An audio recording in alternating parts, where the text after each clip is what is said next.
Assalamualaikum warahmatullahi wabarakatuh.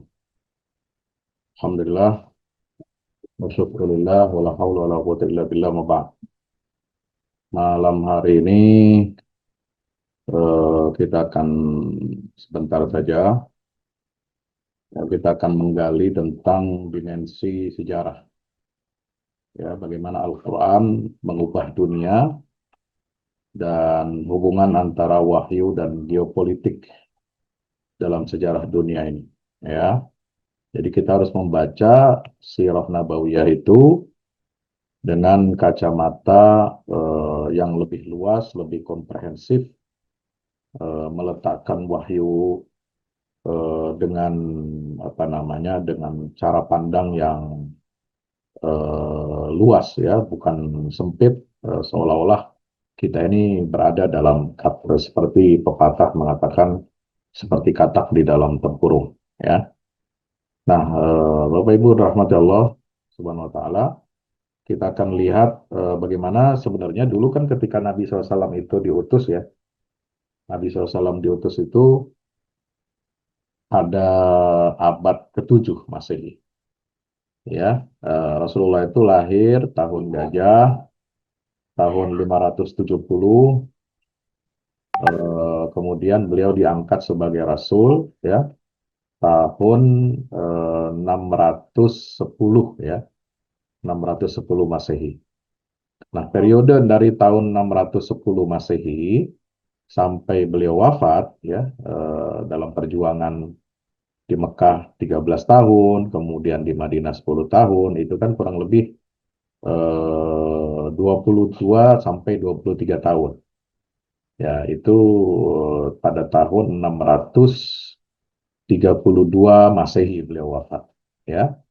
Nah, rentang tahun 610 sampai beliau wafat 632 atau 33 Masehi, ini sebenarnya adalah rentang waktu yang sangat presisi. Ya, rentang waktu yang sangat presisi bagi umat Islam, bagi Rasulullah SAW. Ternyata itu Allah Subhanahu Wa Taala mempersiapkan, ya, mempersiapkan umat ini untuk menjadi pemimpin dunia. Ya, nah, jadi umat Islam ini menjadi pemimpin dunia itu ditakdirkan oleh Allah, tentu dengan kekuasaan politik, ya, juga dengan kemampuan militer, dengan ekonomi, ya, itu semua sebelum kekuatan militer, kekuatan politik, kekuatan ekonomi itu terbangun, Al-Quran sudah menegaskan bahwa Allah Subhanahu Wa Taala telah mempersiapkan ya umat Islam ini untuk memimpin dunia, mewarisi peradaban atau melanjut apa namanya merekonstruksi peradaban manusia yang telah dirusak selama berabad-abad oleh dua kekaisaran, dua kekuatan adidaya dunia, yaitu Romawi dan Persia. Nah, menariknya, teman-teman, ya, dari tahun 610 sampai wafatnya Rasulullah SAW, 632, kalau kita bentang situasi dunia ya, pada masa Rasulullah SAW itu berdakwah, di awal mendapatkan wahyu, ya, awal mendapat wahyu itu Iqra bismi rabbikal ladzi khalaq, kemudian sampai wahyu yang terakhir, ya, sampai haji wada, kemudian beliau wafat, ya, itu ini semua dalam landscape politik yang sangat luar biasa. Kenapa? Disitulah puncak apa namanya perseteruan, ya, dua adidaya dunia itu perang selama 3 dekade di akhir periode kekuasaan Persia, mulai dari tahun 620 602 602 602 ya 602 Masehi itu sampai 628, ya, kurang lebih ada 26 tahun, ya, 26 tahun. Nah, 26 tahun itu perang yang sangat menentukan bagi Romawi dan Persia. dan pusat konfliknya itu ternyata adalah di Baitul Maqdis.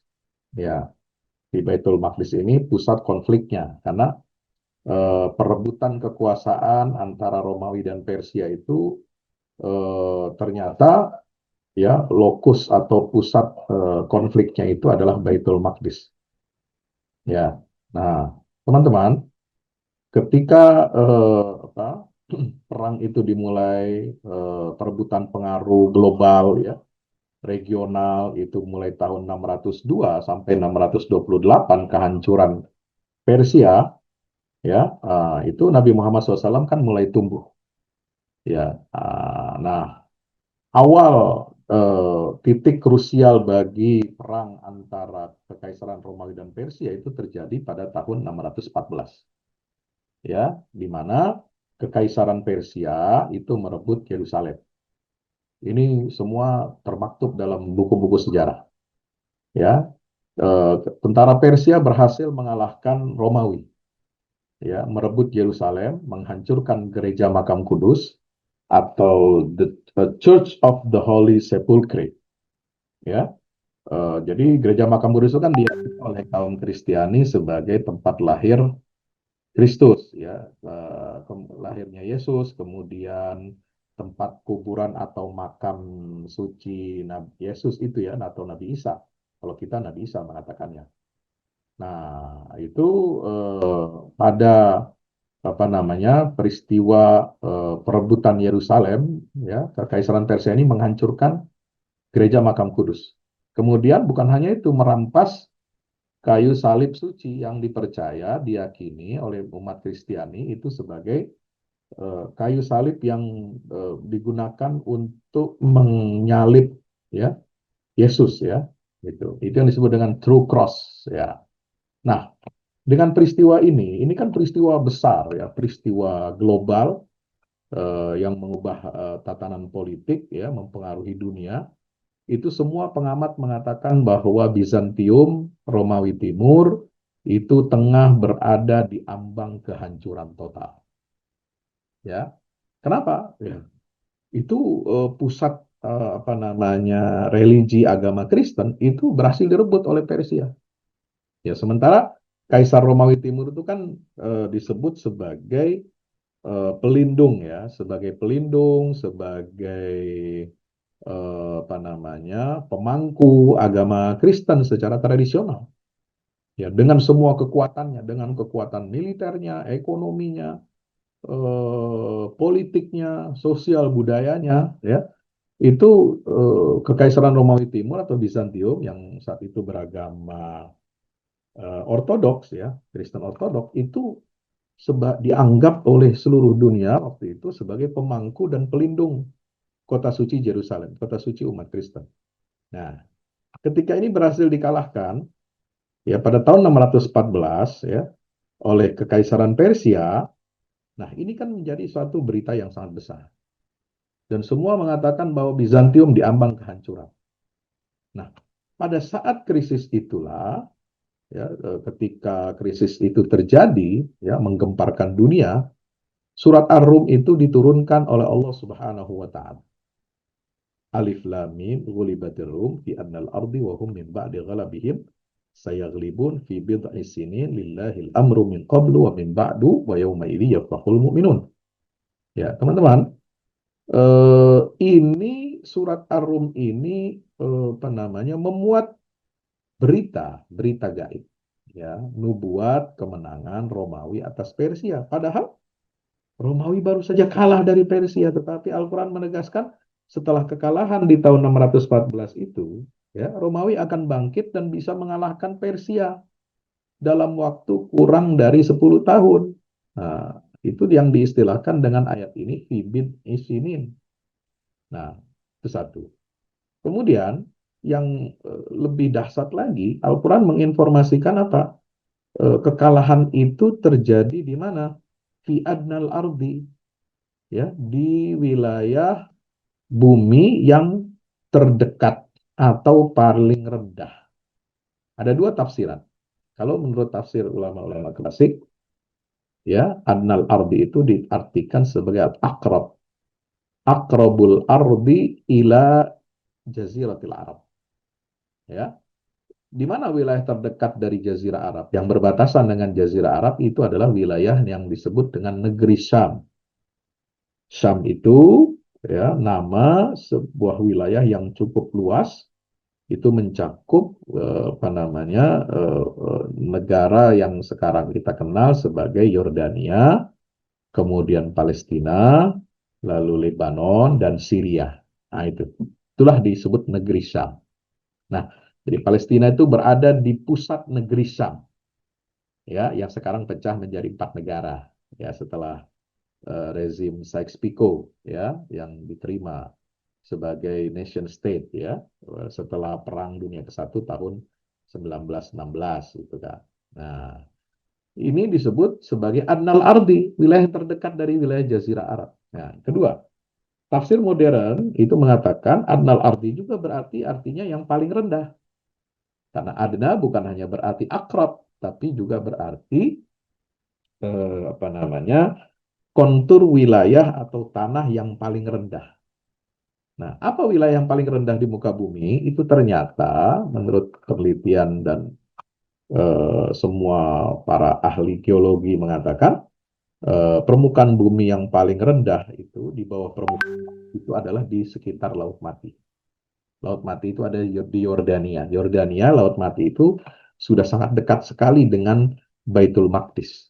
Ya, dia berada di sekarang di wilayah negara Yordania, Laut Mati atau the Dead Sea. Nah, sebab itu ini adalah salah satu bentuk mukjizat dari Al-Quran. Selain berita tentang kekalahan Romawi, lalu kemudian mengabarkan, mewartakan bahwa Romawi akan menang lagi akan terhadap Persia dalam waktu kurang dari 10 tahun, dan sementara itu belum terjadi perang apa kemenangan itu, dan Al-Quran sudah memastikan pasti menang Romawi itu, ya, kurang dari 10 tahun, ya. Nah, ditambah dengan informasi fi anal ard ini semakin lengkaplah kemujizatan Al-Quran, ya, yang seharusnya itu diterima oleh bangsa Arab, bangsa Quraisy, ya, apa namanya menjadi sebuah berita yang membenarkan, ya, apa yang diwahyukan kepada Nabi kita Muhammad SAW. Nah, peristiwa ini teman-teman, kekalahan Romawi melawan Persia di tahun 614 dengan direbutnya kota Yerusalem, ya, hancurnya gereja makam Kudus dan dirampasnya True Cross atau kayu salib suci, ya, itu dibawa ke Persia, itu mengguncangkan seluruh dunia. Termasuk berita itu menjadi kabar viral dan santer, ya, di Jazirah Arab, terutama di Makkah, ya. Kenapa? Mereka mengatakan udah Bizantium sudah tamat, sudah selesai. Ya, tapi ketika Al-Quran mengatakan enggak, Romawi akan bangkit lagi setelah ini kurang dari 10 tahun. Nah, jadi berita Al-Quran ini itu ditertawakan oleh kaum Quraisy, ya. Dan inilah yang kemudian melatar belakangi peristiwa apa peristiwa, ya, taruhan, ya.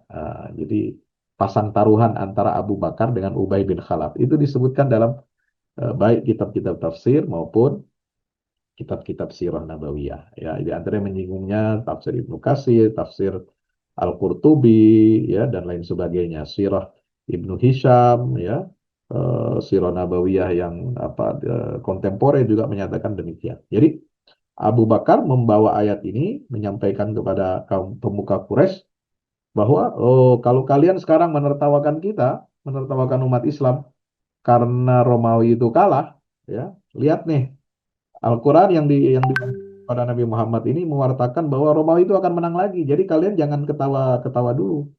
Ini masih belum titik, masih koma, ya. Masih koma dalam pengertian apa? Masih ada proses recovery, ya, kebangkitan kembali, apa namanya, Romawi ini dia akan mengorganisir, akan merestrukturisasi kekuatannya, ya, dan mengembalikan kekuatan itu dalam kurang waktu dalam tempo 10 tahun kurang. Ya, jadi kalian jangan tertawa dulu. Nah, maka Ubay bin Khalaf ditantang. Abu Bakar ditantang oleh Ubay bin Khalaf. Kalau gitu, ayo kita taruhan. Ya, siapa yang benar? Itu Igawan Muhammad, ya, ocehan Muhammad itu yang mengatakan bahwa Romawi itu akan menang kembali setelah kurang dari 10 tahun dari sekarang, atau kita yang memang benar. Nah, kita berani taruhan deh sama ente. Nah, gitu. Tantangan Ubay bin Khalaf. 10 setiap tahun itu ada 10 unta yang disiapkan sebagai apa namanya taruhan. Nah, kalau terjadi pada satu tahun setelah itu, maka Abu Bakar menang mendapatkan 10 untanya Ubay bin Khalaf.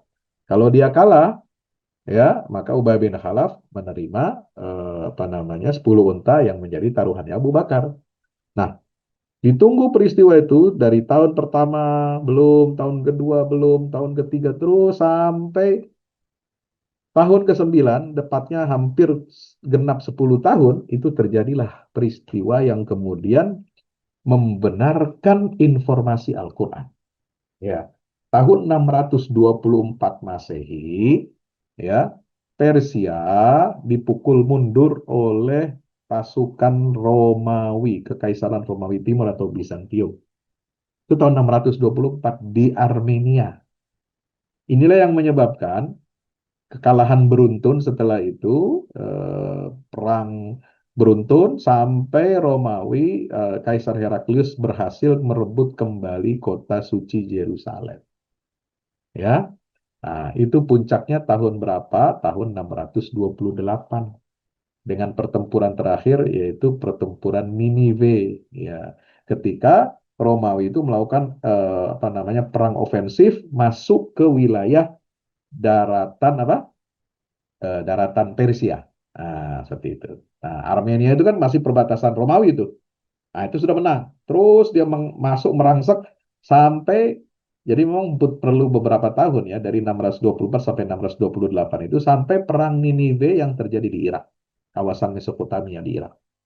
Karena Ninive itu adalah nama sebuah wilayah yang kalau dalam bahasa Arab itu Ninawa. Nah, Ninive.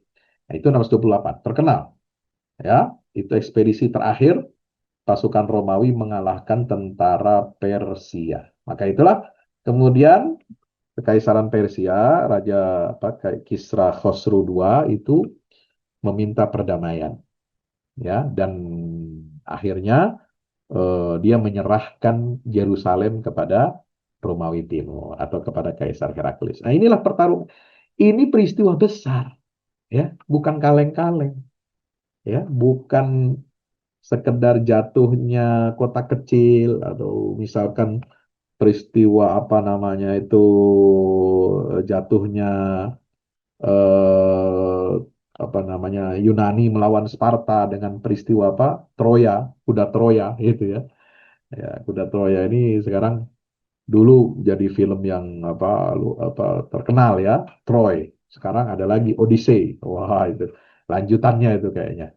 Nah, ini fenomenal juga itu ya. Itu peristiwa besar seperti perang Troya itu, ya, itu nggak disinggung oleh Al-Quran. Al-Quran tidak bicara tentang Troy. Al-Quran nggak bicara tentang siapa itu Odyssey, nggak bicara tentang perang Sparta dan Yunani, tetapi Al-Quran bicara tentang perang antara Romawi dan Persia dalam kondisi apa? Memperebutkan kota Yerusalem, Baitul Maqdis, di mana di situ ada gereja Makam Kudus bagi umat Kristen dan di situ pula ada Masjidil Aqsa bagi umat Islam, kiblat pertama umat Islam, ya. Nah, teman-teman, nah oleh sebab itu kenapa? Jadi ini surat Ar-Rum ini sebenarnya sangat istimewa. Kenapa? Karena memention peristiwa kalah dan menangnya dua negara adidaya ini itu sebenarnya bukan bukan dalam konteks men-highlight hebat Romawi, ini hebat Persia bisa mengalahkan Romawi dan sebaliknya Roma bisa mengalahkan Persia. Itu sebenarnya bukan highlight utama. Highlight utamanya adalah lokasi, ya, Yerusalem sebagai tuan rumah bagi Baitul Maqdis dan Masjidil Aqsa. Itulah yang di-highlight tebal oleh Al-Quran. Artinya apa? Dua raksasa dunia ini, dua negara adidaya ini, ya, itu mereka apa namanya menjadi berita besar peristiwa geopolitik yang disinggung oleh Al-Quran, itu sebenarnya besarnya itu kenapa? Karena Yerusalemnya, karena Baitul Maqdisnya, karena menjadi apa namanya pusat konflik perebutan dua negara adidaya ini, gitu ya. Teman-teman yang dirahmati Allah Subhanahu Wa Taala. Jadi jadi peristiwa ini menjadi apa? Pusat perhatian global. Ya, kalau dulu belum ada internet, belum ada satelit, belum ada HP, belum ada kabar yang bisa diketahui secara real time, ya. Nah, Al-Quran sudah memuat itu. Al-Quran satu-satunya dokumen wahyu yang diturunkan oleh Allah kepada Nabi Muhammad SAW, kepada Nabi dan Rasul terakhir, akhir zaman, yang merekam peristiwa itu untuk menunjukkan betapa pentingnya apa namanya kedudukan Baitul Maqdis dalam percaturan dunia, ya. Dan kalau umat Islam ingin memimpin peradaban manusia, ingin menjadi pemimpin peradaban dunia, maka umat Islam harus menguasai Yerusalem sebagaimana Persia dan Romawi secara bergantian menguasai kota Yerusalem. Subhanallah. Jadi itu sebenarnya yang menjadi highlight utama, ya. Nah, jadi kalau kita flashback peristiwa tahun 614 itu ya dengan runtuhnya Yerusalem ya dan bencana yang dialami oleh Kekaisaran Romawi ya itu kan ditaklukkan oleh Baras ya panglima besar Persia menembus pertahanan Romawi dan merebut jantung kota suci Yerusalem. Gereja Makam Kudus dirusak, gereja-gereja lain dijarah habis-habisan, ribuan penduduk dibantai atau ditawan ke Persia. Ya, ada juga ada versi sejarah mengatakan begini. Di antara yang memprovokasi ya Kisra Persia untuk menghancurkan Yerusalem dan merebut apa namanya cross salib suci itu adalah umat Yahudi. Ya, jadi Yahudi yang memprovokasi ya supaya apa? Membantu mereka untuk mengalahkan Kristen gitu. Nah, inilah yang menjadi awal dari krisis eksistensial Kaisar Bizantium, Romawi Timur, ya. Nah, sebab berita kekalahan Romawi melawan Persia itu di tahun 614 itu adalah berita besar ya bagi dunia Kristen dan itu adalah dianggap sebagai bencana spiritual, ya. Dan sumber-sumber sejarah Bizantium menggambarkannya sebagai tanda-tanda awal kiamat bagi kekaisaran Romawi. Nah, Al-Quran turun, ada intervensi wahyu, ya, menjelaskan tentang akan terjadinya titik balik, ya, bahwa Romawi akan mengalahkan Persia. Romawi akan bangkit kembali. Ya, inilah membuat surat Ar-Rum tepat ketika Romawi tampak benar-benar terhapus dari peta dunia.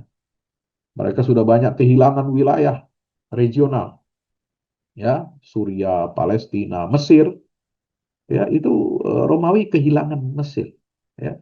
Sebagian besar Anatolia, wilayah yang menjadi yang apa di Asia kecil yang menjadi tumpuan wilayah penjajahan Romawi di benua Asia ya itu sudah hilang, sudah kehilangan mereka, sudah direbut oleh Persia.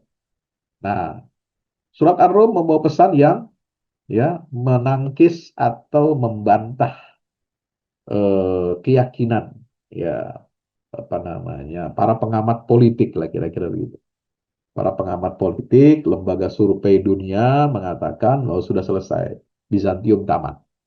Ya, secara kalkulasi hitung-hitungan di atas kertas Persia itu sudah di atas angin dan pasti menang. Tidak bisa dikalahkan lagi oleh Romawi. Tapi Al-Quran membawa berita sebaliknya. Inilah mukjizat historis Al-Quran. Di mana kalau lihat kalkulasi militer, ya berita Al-Quran tampak mustahil. Ya, tidak ada ahli strategi militer yang bisa memperkirakan bahwa Bizantium itu mampu bangkit kembali. Apalagi ditetapkan kebangkitan Romawi itu sangat presisi. 3 sampai 9 tahun. Ya, ini kalau bukan intervensi dari Allah, tidak mungkin. Tidak mungkin. Inilah Allah yang menggerakkan ya apa namanya dua negara adidaya ini untuk bertarung, saling melemahkan satu dengan yang lainnya. Nah, Uniknya ketika Persia mengalahkan Romawi itu kan sudah habis-habisan dia. Sudah mengerahkan semua sumber daya untuk bisa mengalahkan dan menghancurkan kekuatan Persia. Sampai sudah menguasai Yerusalem. Ya, artinya semua sumber daya Persia itu dikerahkan habis-habisan. Nah, gitu ya. Nah, Romawi yang kalah, ya, kenapa dia bisa cepat bangkit? Kita lihat di sini. Karena Kaisar Heraklius itu, ya, pada tahun-tahun yang menentukan sebelum dia bisa mengalahkan Persia kembali, itu dia melakukan reformasi total, ya, merombak kekaisaran secara radikal dengan restrukturisasi militer besar-besaran, konsolidasi keuangan, pendapatan negara, dan strategi perang yang lebih canggih dengan manuver-manuver cepat dan kilat. Ya, maka eh, titik balik yang sangat menentukan setelah kalah dari Persia pada pertempuran tahun 614 itu dengan direbutnya Yerusalem, ya, oleh Kekaisaran Persia, maka kemudian ada titik balik, ya, persis tahun 624 Masehi. Ya, tahun 624, coba Anda lihat dalam buku-buku sejarah atau informasi, tanya apa namanya, informasi sejarah, ya. Heraklius itu meraih kemenangan telak dalam pertempuran Armenia. Nah, Armenia itu kan wilayah yang ada di perbatasan Turki, zaman Turki modern sekarang, berdempetan ya. Ya, Turki, Azerbaijan, Armenia, ya. Nah, Armenia ini dulu menjadi tempat peperangan, ya, yang menjadi titik balik di mana pasukan Romawi berhasil memukul mundur Persia, ya, dan mengubah arah angin peperangan, gitu. Sampai kemudian takluk total Persia itu tahun 628. Ya, ketika pertempuran Ninive terjadi, kemudian Yerusalem kembali ke pangkuan Romawi Timur. Ya, kembali ke pangkuan Romawi Timur, Kekaisaran Bizantium. Itu. Ya. Nah, 624 ini qadarullah, teman-teman. Itu terjadi peristiwa yang juga sangat menentukan dalam sejarah dakwah Islam. Apa? Perang Badar. Ya, Perang Badar itu terjadi tahun 624, teman-teman. Ya, ya. Maka ketika umat Islam menang dalam Perang Badar itu tahun 624, ya, maka gembira umat Islam dan gembiranya double. Kenapa? Karena pada hari yang sama umat Islam menerima kabar bahwa Romawi berhasil memukul mundur tentara Persia di Armenia. Ya, maka itu persis seperti kata surat Ar-Rum. Yauma idzi yafrahul mu'minun. Ya, pada hari itu orang-orang beriman itu bergembira. Ya, orang-orang beriman itu bergembira. Nah, bergembiranya apa? Kenapa bergembira? Binasrillah, karena pertolongan Allah, karena kemenangan yang Allah berikan. Maka kata para ulama, ya, itu artinya bergembira itu dengan Allah bagaimana? Double, ganda kegembiraannya. Pertama karena menang Romawi atas Persia, yang kedua pada saat itu juga karena umat Islam menang atas musyrikin Quraisy, ya, dalam perang Badar. Nah, ini juga sebuah apa? Sebuah informasi yang sangat luar biasa. Jadi secara eksplisit itu menyatakan umat Islam itu gembira itu menang karena kemenangan Romawi atas Persia di Armenia tahun 1924, dan itu diberitakan 10 tahun sebelumnya pada saat surat Ar-Rum turun tentu saja, ya. Nah, eh, pada waktu yang sama Al-Quran yang wahyu turun itu 10 tahun sebelumnya turun, itu secara implisit, ya, secara tidak tertulis sudah memprediksikan bahwa umat Islam di Perang Badar itu juga menang. Karena waktunya bersamaan. Inilah taufik ilahi. Ya, taufik dari Allah Subhanahu wa Ta'ala bisa menghimpun dua peristiwa besar yang mengubah tatanan geopolitik dunia. Satu, Romawi mengalahkan Persia di Perang Armenia. Kedua, umat Islam. Poros ketiga yang baru bangkit di Madinah yang akan mewarisi dan me- me- me- apa namanya, mengambil wilayah-wilayah atau menguasai wilayah-wilayah yang bekas jajahan Persia dan Romawi, itu kekuatan Islam ini yang baru tumbuh, itu juga baru menang di perang Badar. Subhanallah. Jadi peristiwa tahun 1924 ini peristiwa yang luar biasa. Nah, pada saat yang bersamaan, setelah perang Armenia 1924, ya, itu waktu perang Badar. Nah, 3 tahun ya atau 6 tahun setelahnya atau apa namanya 3 tahun sampai 4 tahun setelahnya, yaitu setelah perjanjian Hudaybiyah, ya. Nah, ini terjadi peristiwa juga yang berikutnya yang tidak kalah besar.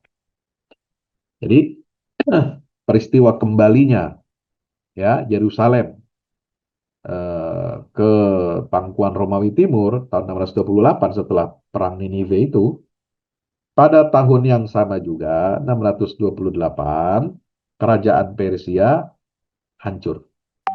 Ya, dengan cara bagaimana?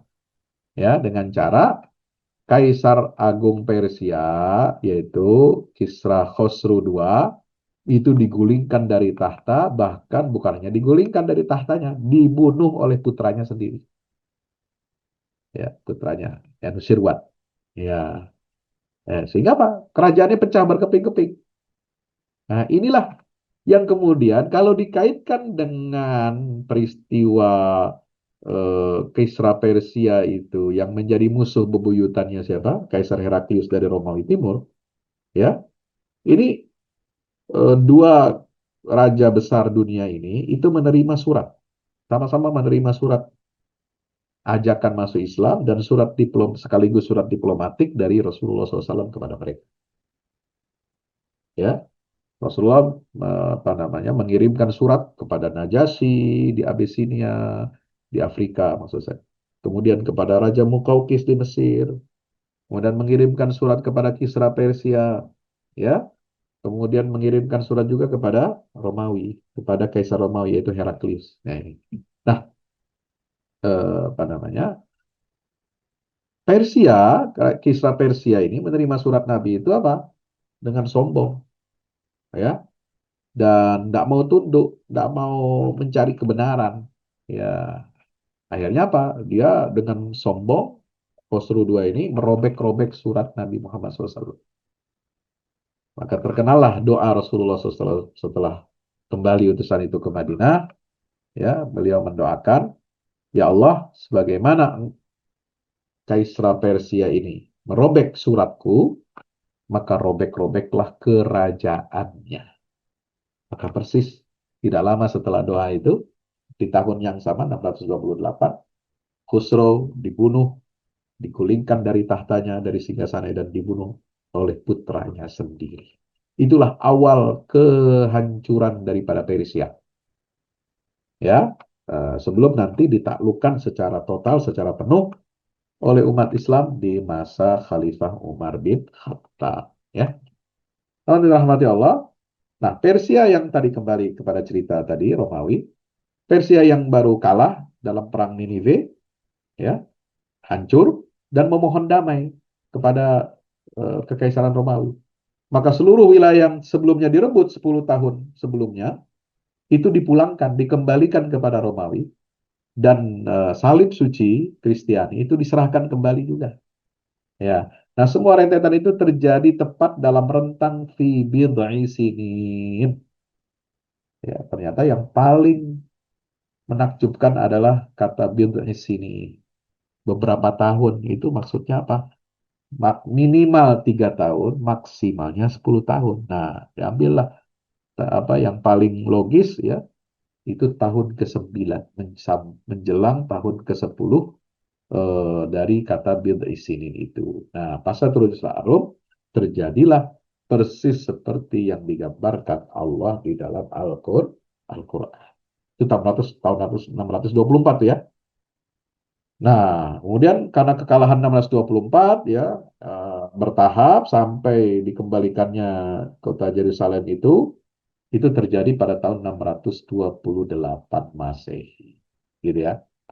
Nah, teman-teman, nah, setelah Kekaisaran Romawi mendapatkan kembali wilayah-wilayah yang hilang, sudah diserahkan kembali kedaulatannya oleh Persia kepada Romawi, maka Kaisar Heraklius ya memasuki Yerusalem, ya, membawa salib suci, kembalikan ke Yerusalem dari Persia, sudah diserah terimakan.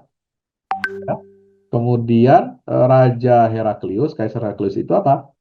Ya, dia anu, ya, setelah berhasil merebut kembali Yerusalem dan membawa pulang salib suci itu, dia mengadakan perayaan keagamaan sebagai tanda syukur. Ya, gitu. Jadi eh, peristiwa ini besar, peristiwa besar, ya. Bagi dunia Katolik, bagi dunia Kristen, ya, itu adalah peristiwa yang sangat besar. Dikembalikannya True Cross, ya, kemudian Yerusalem dikembalikan ke Romawi, itu ya itu menandakan kebangkitan iman Kristen dan menghapus trauma kekalahan Romawi tahun 614 Masehi. Nah, oleh sebab itu di tahun-tahun ini tahun yang sangat menentukan, ya, di mana Romawi itu kembali kepada kejayaannya, berhasil merebut Yerusalem. Jadi sekali lagi, yang menentukan ya kemajuan, kejayaan atau kemunduran sebuah peradaban itu adalah manakala ya apakah peradaban itu bisa menguasai kota Yerusalem atau tidak. Ya. Nah, jadi seperti itu pula dalam sejarah Islam. Islam itu mengalami kejayaan puncaknya adalah ketika ya tentu saja puncak kejayaan Islam itu di masa Rasulullah sudah ada. Ya, sudah ada. Sudah tegak daulah Islam, sudah menjadi kekuatan yang disegani. Kenapa? Karena Kaisar Romawi saja itu merasa takjub, merasa hormat dan tunduk kepada Nabi Muhammad SAW. Nanti kita lihat hadisnya, ya. Nah itu. Jadi, rahmati Allah, peristiwa ini peristiwa besar dan pada saat yang sama, ketika kondisi Madinah itu sudah stabil, ya, pasca Hudaybiyah, ya, Nabi itu membuat tatanan baru dunia, memulai sebuah gebrakan misi diplomatik untuk ikut menentukan arah tatanan dunia atau an-nizamul alami. Ya, nizamul alami itu adalah Islam sebenarnya. Tapi untuk menata ulang peradaban dunia agar bisa diisi oleh nilai-nilai Islam sebagai sistem internasional tatanan dunia, maka misi Nabi Muhammad yang pertama adalah apa? Ya, membangun sebuah era baru, tatanan dunia yang baru. Tahun 628, ya, ketika perjanjian Hudaybiyah itu diteken, ya, diteken, ya, oleh Rasulullah SAW dengan Suhail bin Amr, ya, Suhail bin Amr ini perwakilan orang-orang Mekah di Hudaybiyah, ya, ya, nggak mau mengakui Muhammad itu utusan Allah, makanya minta dihapus min Muhammad Rasulullah diganti menjadi min Muhammad ibni Abdillah. Nabi setuju, padahal sahabat itu sudah geram, ya. Nggak mungkin kita bisa menerima revisi nama Muhammad SAW sebagai utusan Allah diganti menjadi putra Abdillah. Nah, berarti statusnya Nabi sebagai Rasul seolah-olah dinafikan, diabaikan, dan Nabi setuju. Nah, itu sahabat tuh marah itu, geram.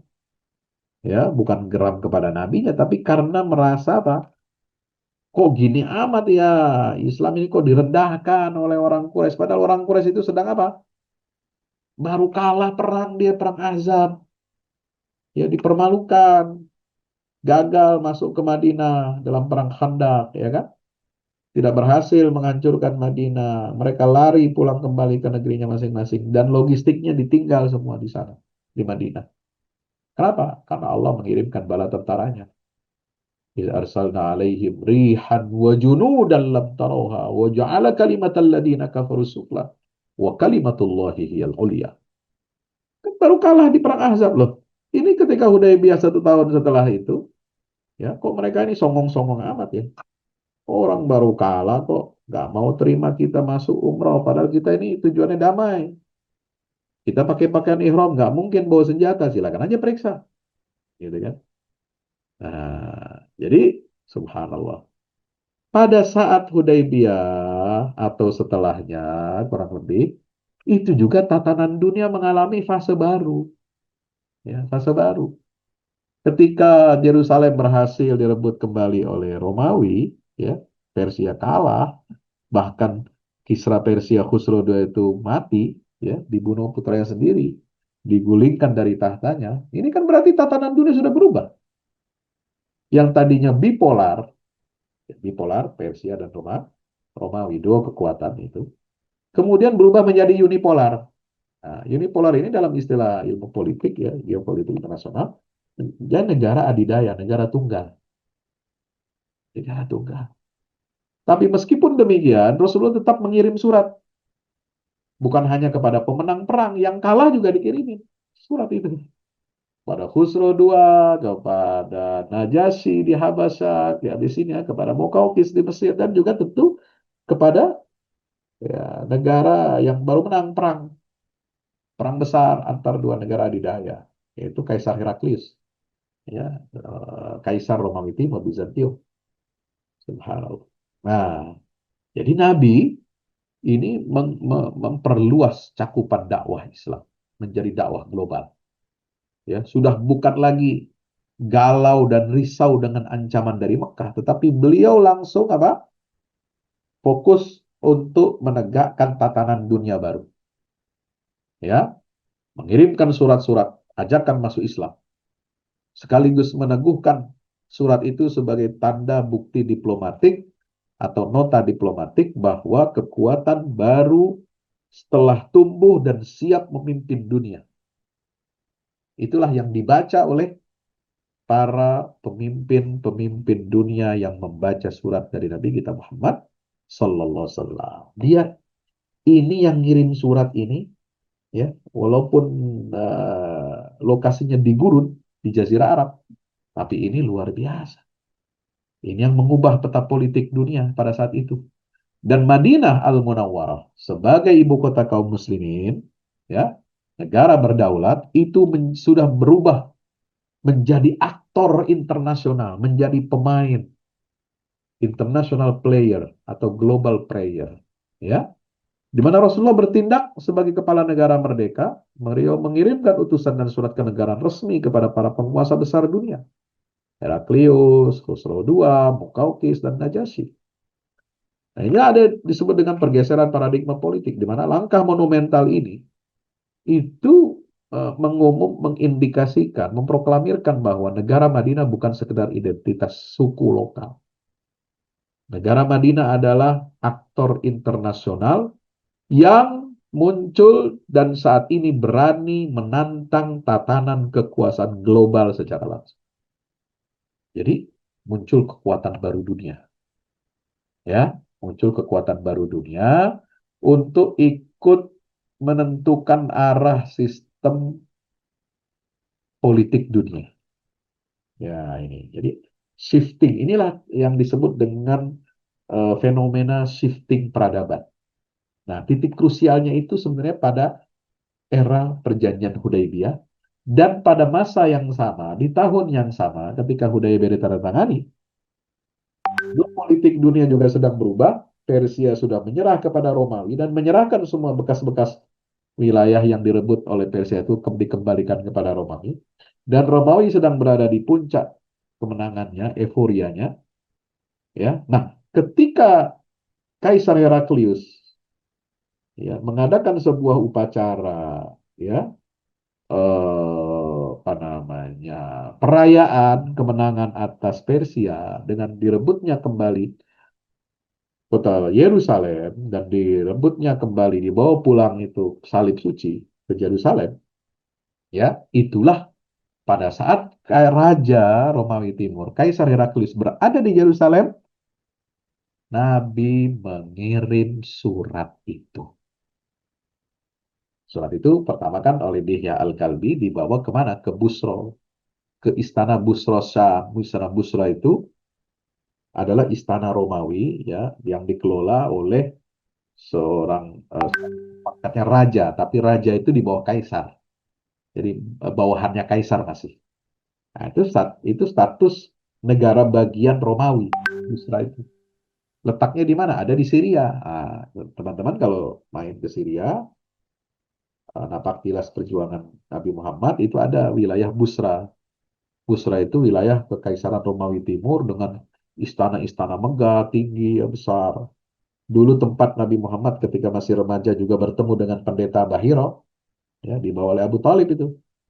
Itu juga di Busra, di negeri Syam. Nah, surat pertama dari oleh Dihya itu yang diutus oleh Nabi itu pertama dibawa ke Busra, dibaca oleh Raja Busra, kemudian kata Raja Busra kepada Dihya, ini surat ini bukan levelnya saya ini, ya levelnya saya. Karena ini menyebutkan ila azimirru, ila Hirakla azimirru, kepada Kaisar Heraklius, penguasa agung, penguasa tertinggi yang diagungkan oleh bangsa Romawi. Kamu harus bawa ini antar langsung kemana? Ke Yerusalem. Loh, kenapa kata Dihya dibawa ke Yerusalem? Ya karena raja sedang ada di sana. Raja sedang ada perayaan kemenangan melawan Persia, kan begitu. Nah, lokasi inilah titik yang luar biasa. Ini disebutkan dalam riwayat sahih. Ya, Heraklius menerima utusan Nabi, Dihya itu. Kemudian sebelum dibacakan, setelah mengetahui ini ada surat dari Muhammad SAW, ya, berasal dari gurun Arab, Jazirah Arab, ya, bangsa Quraisy itu, Heraklius untuk memastikan ya, identitas si pengirim surat ini siapa, dipanggillah tokoh-tokoh pengusaha Arab, pengusaha Quraisy yang sedang berdagang di wilayah Baitul Maqdis, berdagang di sekitar wilayah negeri Syam di Palestina. Nah, di mana mereka pangkalannya itu ada di Gaza sebenarnya menurut ya, sebagian penuturan yang disampaikan oleh ulama-ulama negeri Syam ya.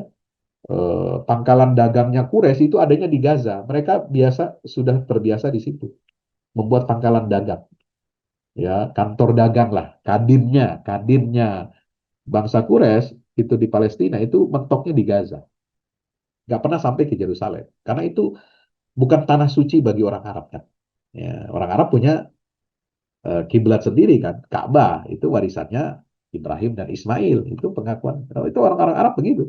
Dia nggak mau ke Yerusalem. Ya, Yerusalem itu tempat orang Kristen gitu ya, bukan agama kita gitu kan. Nah, pada waktu Kaisar Heraklius itu ada di Yerusalem untuk merayakan kemenangan itu atas Persia, datanglah utusan ini Dihya Al-Kalbi. Ini sebuah peristiwa yang luar biasa. Inilah hebatnya intelijen Nabi. Ya, intelijen Nabi menyatakan dengan presisi bahwa Kaisar itu sedang berada di Yerusalem. Maka surat ini harus sampai ke sana. Dan Yerusalem sebagai kita ketahui adalah tempat di mana ada Masjidil Aqsa, kota Al-Quds. Walaupun itu di kota Al-Quds itu disebutnya ada di Yerusalem Timur, itu ada posisi Al-Quds, Masjidil Aqsa. Ya. Nah, ketika ada perayaan di situ di Ilia, itu nama lain istilah Yerusalem, merayakan kemenangan itu dan memulihkan status Yerusalem sebagai ibu kota spiritual, ibu kota religiusnya umat Kristen, ya, surat itu tiba di momen politik yang paling krusial pada saat para pejabat tinggi Kekaisaran Bizantium berkumpul di satu titik, berpesta sekaligus syukuran merayakan kemenangan absolut mereka, kejayaan mereka menguasai kembali Baitul Maqdis, menguasai kembali Yerusalem. Nah, Nabi ketika dalam Hudaybiyah itu, ya tadi kan para sahabat itu kan akhirnya kan memberikan baiat ya, baiatur ridwan. Ya, kemudian mereka ini awalnya kan belum tahu maksud apa, kenapa Nabi Muhammad itu menerima ya permintaan Suhail bin Amr ini agar menghapus kata Rasulullah. di balik itu ternyata siasat yang luar biasa. Boleh orang Mekah menganggap hina saya, menganggap saya ini bukan siapa-siapa, bukan utusan Allah, ya, tapi itu sebagai siasat, ya. Tidak menunjukkan kerendah dirian, tidak menunjukkan kelemahan. Setelah Hudaybiyah ditandatangani oleh Rasulullah, Nabi mengirim surat min Muhammadin Rasulillah ila Hiraqla azimir ruh, min Muhammad Rasulillah ila Muqawqis azimir Misr, ila Najasyi ya azimil Habasyah, ila Kisra azimi Faris. Itu langsung, gak ada nego-nego lagi. Nama Muhammad dengan status Rasulullah langsung ditulis tertera dalam surat diplomatik. Artinya apa?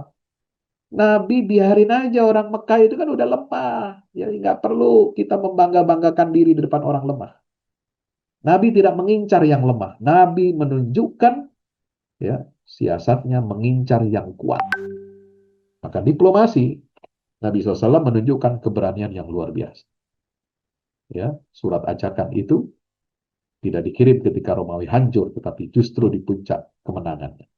Dan Rasulullah memaksa sang kaisar menyadari bahwa di balik kemenangannya, ya, ini ada sebuah kekuatan baru yang harus diantisipasi dan tidak boleh dianggap remeh.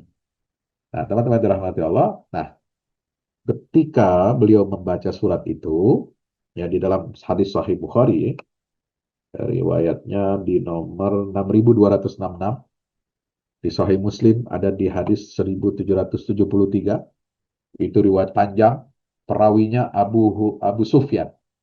Abu Sufyan merawikan hadis ini. Tentu dia merawikan hadis ini setelah beliau masih Islam. Karena peristiwa itu ketika dia masih musyrik. Ya, tahun 6 Hijriah itu. Ketika dia dipanggil oleh Kaisar Heraklius, dipanggil ke istana Yerusalem. Ya, para pedagang Arab ini. Lalu bertanya, siapa di antara kalian yang paling dekat nasabnya dengan Muhammad? Tidak ada yang lain di situ kecuali Abu Sufyan karena dia masih keluarga besarnya Nabi walaupun bukan dari Bani Hashim, bukan dari Bani Muttalib bin Hashim, tapi dia dari Bani apa namanya yang lain ya, Bani Abdi Manaf atau Bani Abdi Syams gitu ya. Masih saudaranya Bani Hashim, masih saudara kandungnya Bani Hashim ya. Itu. Jadi yang paling dekat itu adalah Abu Sufyan. Nah, kalau begitu kamu maju, kata Kaisar. Saya mau tanya, saya mau interogasi kamu. Tapi untuk memastikan kamu ini menjawab benar atau tidak, bohong atau tidak, caranya, siasatnya hebat ini. Ya, cara interogasinya luar biasa. Itu dalam hadisnya, dalam riwayatnya itu Kaisar Heraklius perintahkan ya anggota delegasi yang lain untuk berdiri di belakang Abu Sufyan, berdiri di belakang Abu Sufyan, jangan berada di sampingnya maupun apa namanya di depannya, ya tapi berdiri satu-satu di belakang. Nah, lalu bilang, kalau orang ini, ya pemimpin kalian yang paling dekat nasabnya keturunannya dengan orang yang mengaku sebagai Rasul yaitu Muhammad, dia bohong, dia berdusta, kalian protes saja. Saya ingin konfrontir keterangannya. Ya, jadi disitulah diuji kebenarannya, kejujurannya ini. Kenapa? Karena orang-orang yang lain di sekitar itu ditaruh di belakangnya untuk menjadi saksi. Ini apa yang diomongin si Abu Sufyan ini benar apa enggak? Luar biasa. Ini siasatnya, taktiknya siapa? Kaisar Heraklius. Itu disebut dalam hadis itu panjang. Ya, saya nggak perlu anukan semua, sebutkan teksnya semua ya. Silakan aja dibuka itu di Sirah Nabawiyah banyak. Ya, hadis Abu Sufyan, ketik aja. Hadis Abu Sufyan menemui Kisra atau Kaisar Heraklius. Nah, maka Abu Sufyan ditanya, nah, bagaimana nasabnya Muhammad? Orang tuanya bagaimana? Keturunan siapa? Ya, bagaimana perangainya, akhlaknya? Apa ajarannya yang dia sampaikan, diajarkan? Kemudian hubungan kalian dengan dia ini hubungan apa? Damai atau perang? Kalau perang, bagaimana antara kalian dengan Muhammad ini? Apakah dia menang terus atau ada menang, ada kalah? Nah, itu sampai detail itu, ya. Maka Abu Sufyan mengatakan bainana wa bainahum sijal, ya, antara kami dengan umat Islam ini, pengikutnya Muhammad itu ya sijal, artinya apa namanya bergantian lah, bergantian menang, bergantian kalah, gitu. Terus detail sampai ujungnya, saya sampai sini sudah mengambil kesimpulan bahwa apa namanya itulah ajaran seorang nabi. Ya, lalu Kaisar Heraklius mengatakan begini, luar biasa ya, merinding kalau kita baca ini. Ini kalau terjadi di zaman sekarang, kaisar penguasa dunia mengatakan seperti ini untuk Nabi Muhammad SAW, saya yakin gempar dunia dan menjadi viral berita nomor satu di dunia saat ini. Ya, cuma sayang umat Islam yang punya kitab sirah, yang punya riwayat Sahih Bukhari Muslim tidak memviralkan ini menjadi apa? Untuk memantik rasa kebanggaan kita, rasa kejayaan kita masa lalu Islam ini luar biasa Nabi Muhammad SAW. Apa kata Kaisar Heraklius? فَإِنْ كَانَ مَا تَقُولُهُ حَقًّا فَسَيَمْلِكُ مَوْضِعَ قَدَمَيَّ هَاتَيْنِ. Kalau apa yang kamu ucapkan itu benar semua, ya, maka saya hakul yakin orang itu, Muhammad itu, ya, akan menguasai tempat di mana kedua kaki saya berpijak saat ini. Artinya dia menunjuk singgasananya sendiri. Muhammad satu hari pasti akan menguasai singgasana saya ini. Kalau waqad kuntu alam, nggak berhenti di situ, masih koma.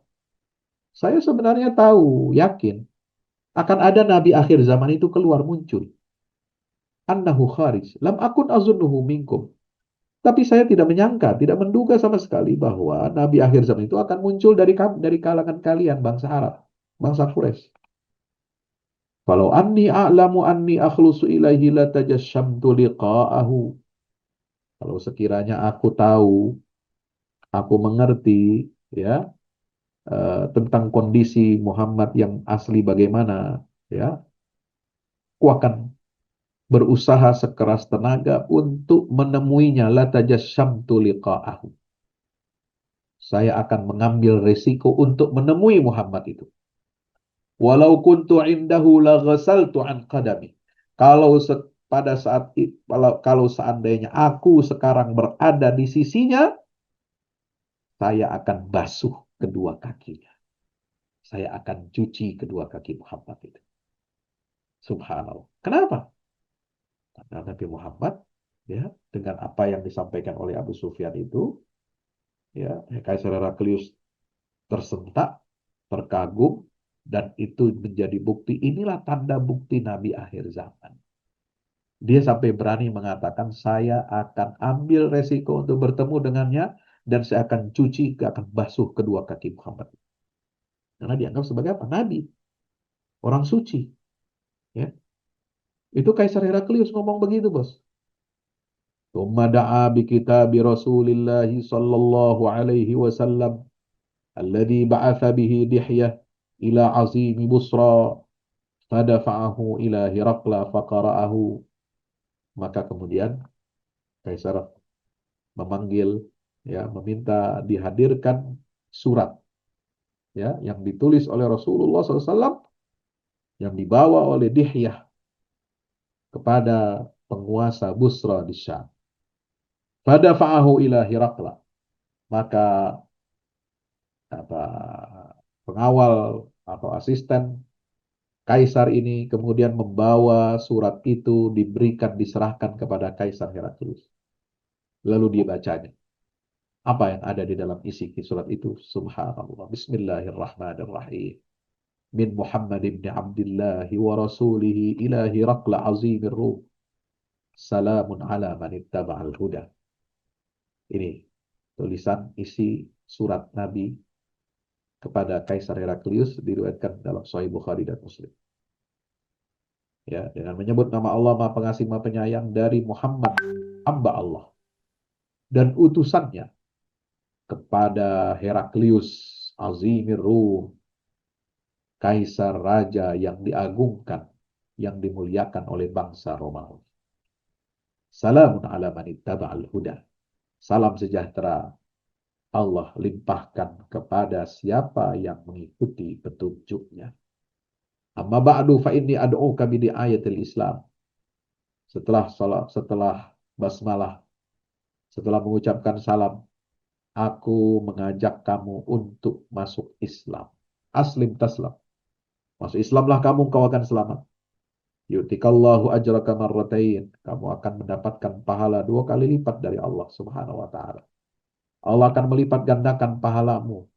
Fa in tawallaita, kalau kamu berpaling, fa inna alaika ismal arisiyin.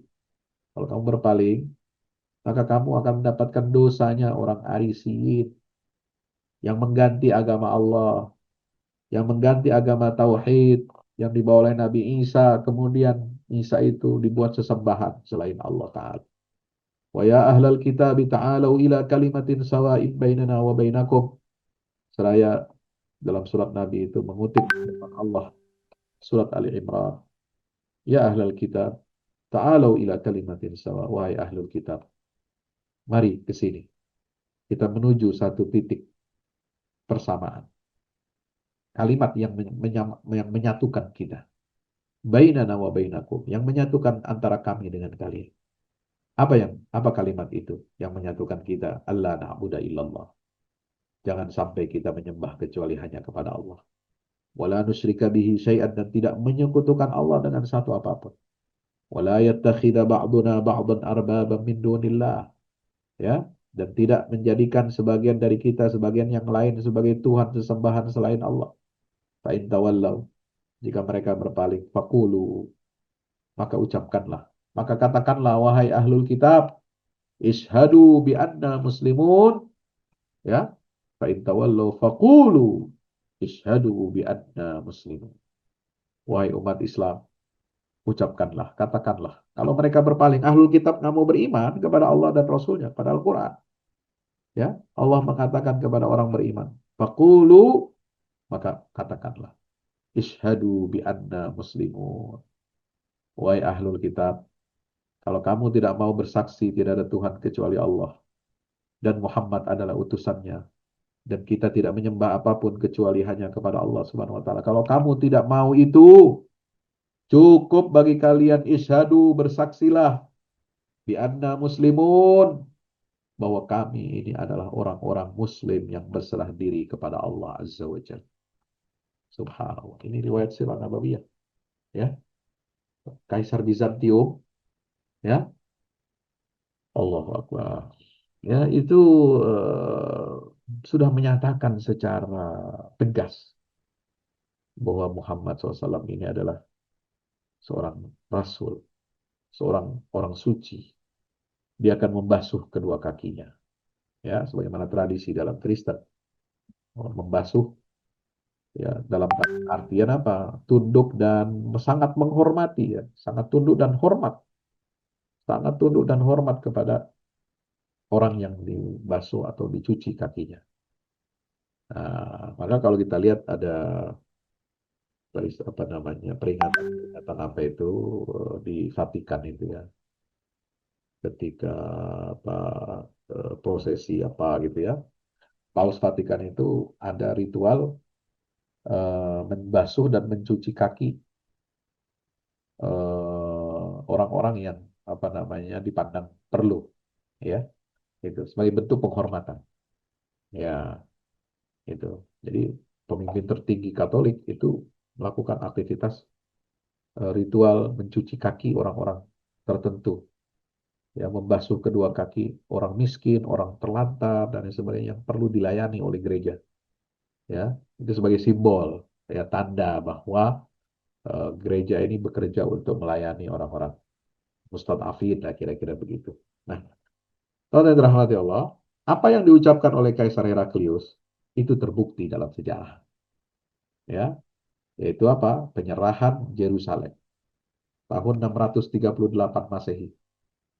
6 tahun setelah wafatnya baginda Rasulullah, ya, di era Khalifah Umar bin Khattab, pasukan Muslim berhasil membebaskan Yerusalem tanpa pertumpahan darah di kota Yerusalem. Kenapa? Karena itu adalah permintaan khusus dari Patriark Uskup Agung Yerusalem, yaitu Patriark Soforinus, ya, Sophronius, Sophronius, ya, itu akan menyerahkan kota Yerusalem ini secara damai kepada umat Islam. Dan beliau minta, ya, tidak akan menyerahkan kota ini kecuali langsung dihadiri, diberikan kunci gerbang Yerusalem itu kepada khalifah tertinggi umat Islam, yaitu Umar bin Khattab.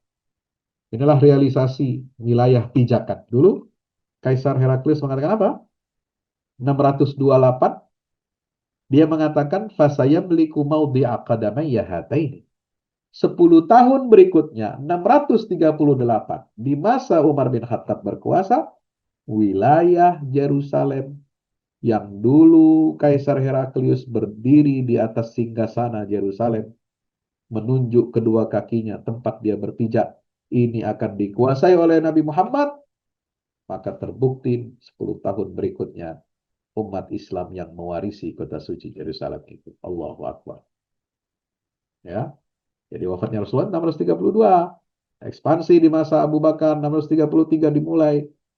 Nah, Abu Bakar hanya 3 tahun memimpin, wafat, kemudian dilanjutkan oleh Umar bin Khattab. Nah, pada masa itu apa namanya 635 Umar memerintahkan pembebasan Yerusalem, ya, karena semua sudah terpenuhi syarat, ya. Dari masa Rasulullah nanti kita lihat ada step-stepnya bagaimana Nabi merancang strategi militer, membangun kekuatan dan jalur logistik untuk membebaskan Baitul Maqdis sampai kemenangan perang Yarmuk. Jadi kekuatan Romawi di negeri Syam hancur, kalah total dalam perang Yarmuk yang dipimpin oleh Panglima Khalid Ibnul Walid. Yarmuk itu ada di mana? Di Yordan. Ya, gitu. 30.000 tentara umat Islam melawan 200.000 Romawi Timur. Bayangkan, kalah. Nah, setelah pertempuran Yarmuk dimenangkan oleh umat Islam apa? Karena itu ada pergantian dan pergantian komandan, ya. Panglima dari Khalid kepada siapa? Abu Ubaidah bin Jarrah. Itu surat dari umat, dekret. Nah, setelah perang Yarmuk selesai, Abu Ubaidah menyampaikan surat ini kepada Khalid bin Walid, surat pemberhentian Panglima dan menggantinya dengan Abu Ubaidah.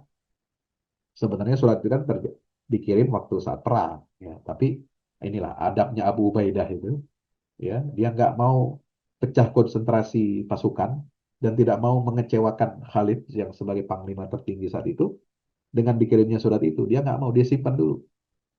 Nah, setelah selesai perang Yarmuk, baru dikasih surat ini. Itu luar biasa tawadhunya Abu Ubaidah, ya. Maka setelah perang Yarmuk itu terjadi, Abu Ubaidah memimpin pengepungan Yerusalem. Dan di tahun 638, Yerusalem diserahkan secara damai oleh Patriark Sophronius kepada Khalifah Umar Ibnul Khattab. Ya, jadi teman-teman, kita bicara tentang ayat Al-Quran, ya, jangan kita membacanya hanya dari sisi aspek spiritual saja, atau ritual ibadah saja, atau hanya berkaitan dengan akidah. Iya betul itu semua, tetapi kita nggak bisa lepaskan cara membaca Al-Quran itu dari konteks global, ya, dan itu semua peristiwa yang mengubah dunia, ya, di mana lapisan-lapisan wahyu dari surat Ar-Rum yang turun di periode Mekah mendahului zamannya, ya, secara akurat memberitakan kebangkitan Romawi di tengah kemustahilan, ya, hitung-hitungan geopolitik manusia. Lalu kemudian setelah itu ada lapisan sejarah. Dalam satu dekade dunia berubah secara drastis. Bizantium bangkit, Persia musnah, dan umat Islam bersiap mewarisi wilayah kedua adidaya itu. Dibuktikan dengan apa? Dengan surat Rasulullah kepada Kaisar Heraklius. Itu kan artinya sudah mengumumkan, ya, ente sebagai penguasa dunia sekarang setelah musnah hancurnya kerajaan Persia, ya, ente jangan senang-senang dulu. Ente sebagai negara adidaya satunya sekarang ini kekuatan tunggal sebagai unipolar, ya, ente jangan senang-senang dulu. Ini ada, Nabi sampaikan pesan politik itu kepada Kaisar Heraklius, dan Kaisar Heraklius minder, takut itu.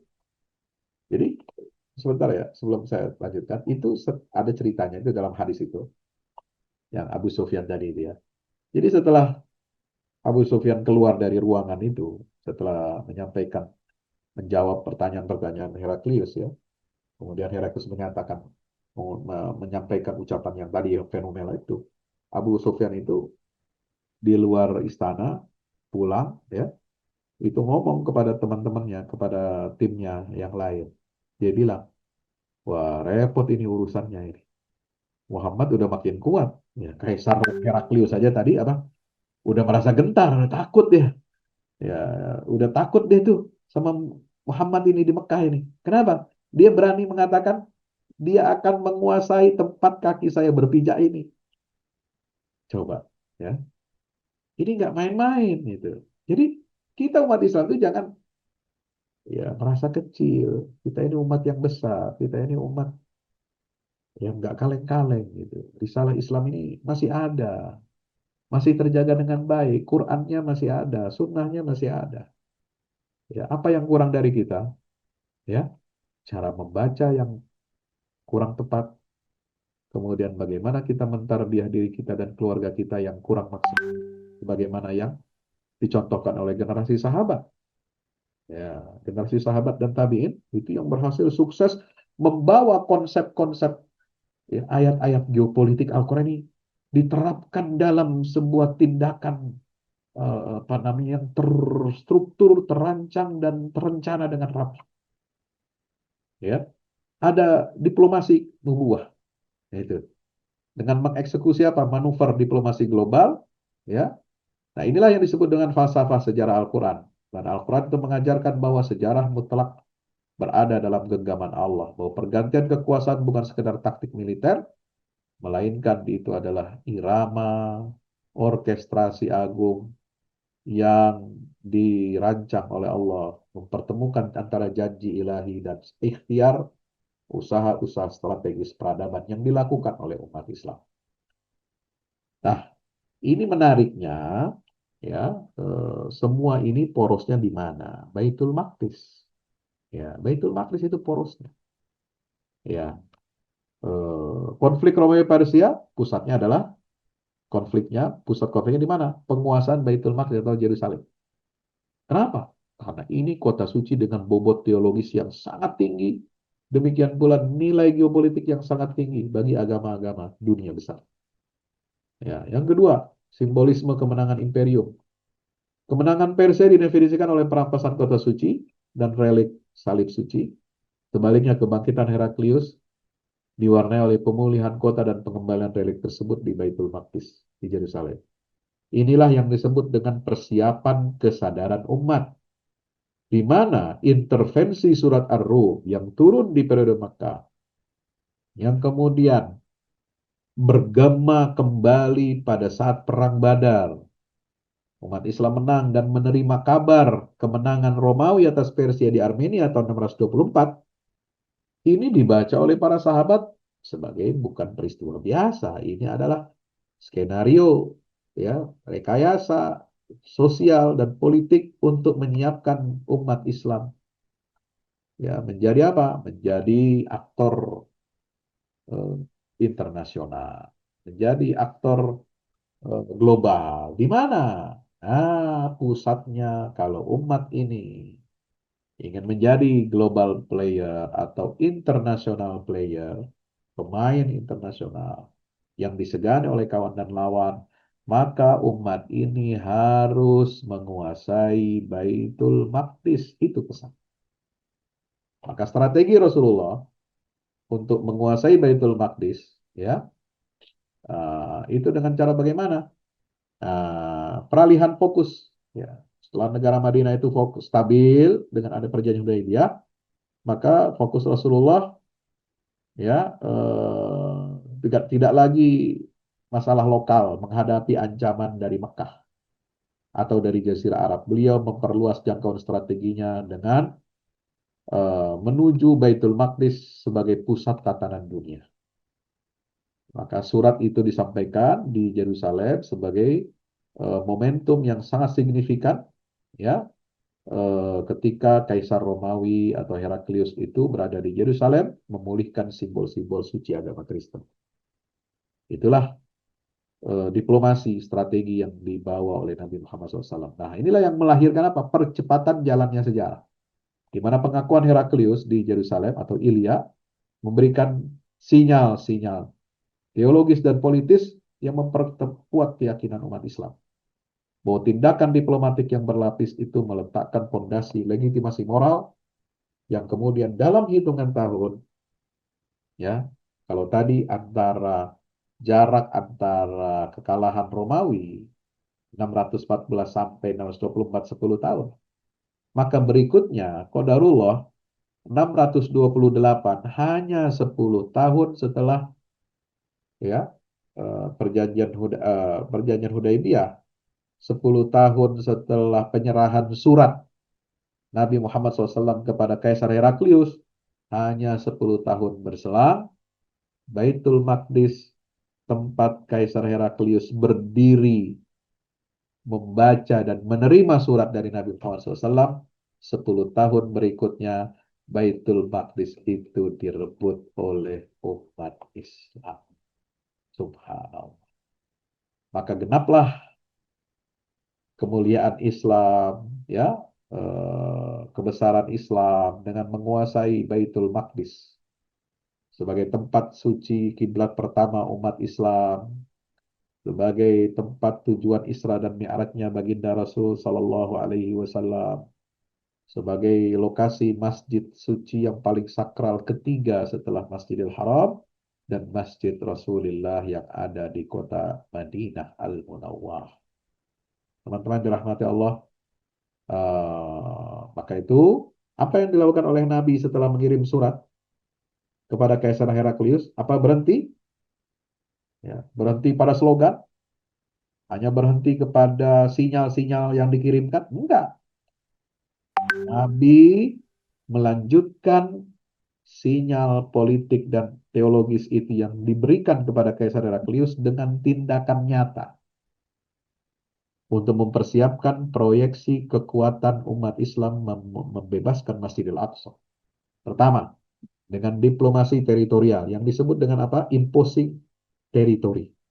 Mengklaim satu wilayah itu berada dalam kedaulatan Madinah, sementara wilayah itu belum dibebaskan. Tapi Nabi sudah mengklaim bahwa itu adalah tanah umat Islam.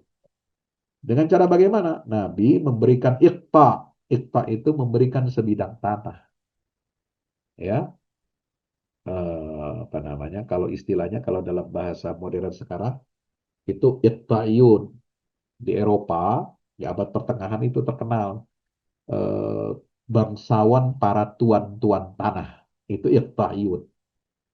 Ya, mereka punya, dulu kan belum ada nation state ya.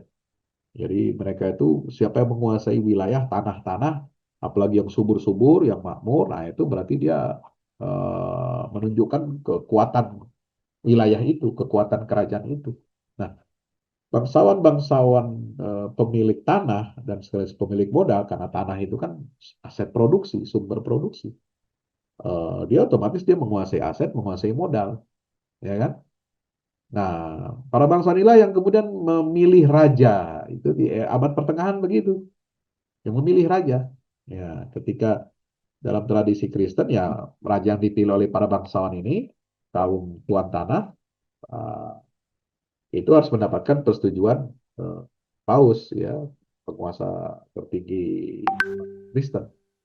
Nah, dalam konteks Islam tentu tidak ada model hierarki politik seperti apa? Seperti Kristen ya, seperti Vatikan itu. Tapi Nabi SAW itu memberikan hak iqta karena Nabi sebagai pemimpin tertinggi negara Madinah, ya, beliau sudah mengklaim tanah Palestina adalah milik umat Islam, milik negara Islam, dan memberikan hibah tanah Palestina tepatnya di kota Hebron sekarang atau Madinatul Khalil itu kepada Tamim Ad-Dari. Jauh sebelum wilayah itu secara fisik ditaklukkan oleh umat Islam. Satu. Yang kedua, apa tindakan Nabi? Mewujudkan mimpi pembebasan Masjidil Aqsa, yaitu dengan Perang Mu'tah. Tahun ke-8 Hijriah, di mana Perang Mu'tah itu adalah kontak militer pertama antara negara Madinah dengan Kekaisaran Romawi Timur yang baru menang melawan Persia dan baru merayakan kemenangan masif di Yerusalem pada saat Kaisar Heraklius menerima surat dari Nabi. 2 tahun setelahnya, Romawi ditantang oleh umat Islam pertama kali. Inilah uji coba militer pertama terhadap kehebatan Romawi Timur pasca kemenangan besar mereka atas Persia. Apa yang terjadi? Oh, ternyata Romawi masih kuat nih. Tapi sekuat-kuatnya Romawi itu tidak bisa waktu itu di Perang Mu'tah yang dipimpin oleh 3 panglima pilihan sesuai dengan pilihan Nabi. Ya, Zaid bin Harisah. Kalau Zaid wafat gugur harus digantikan oleh Abdullah bin Rawaha. Kalau Abdullah bin Rawaha gugur digantikan oleh Ja'far bin Abi Thalib. Nah, ketika tiga-tiganya gugur, tampillah Khalid bin Walid menyelamatkan situasi dan menyelamatkan pasukan ya dari kebinasan dan kehancuran total. Kenapa? Karena di perang Mu'tah ini cuma 3.000 pasukan kaum muslimin menghadapi menghadapi 100.000 atau berapa itu. Pokoknya di atas 100.000 ya, apa namanya tentara Romawi. Jadi puncak masih ya, di puncak kemenangan dia melawan Persia sudah ditantang oleh umat Islam. Pasukan Islam cuma 3.000 tapi nggak berhasil dihancurkan, nggak berhasil dibasmi. Ya, kan kalau kekuatan 100.000 melawan 3.000 udah habis dilumat itu.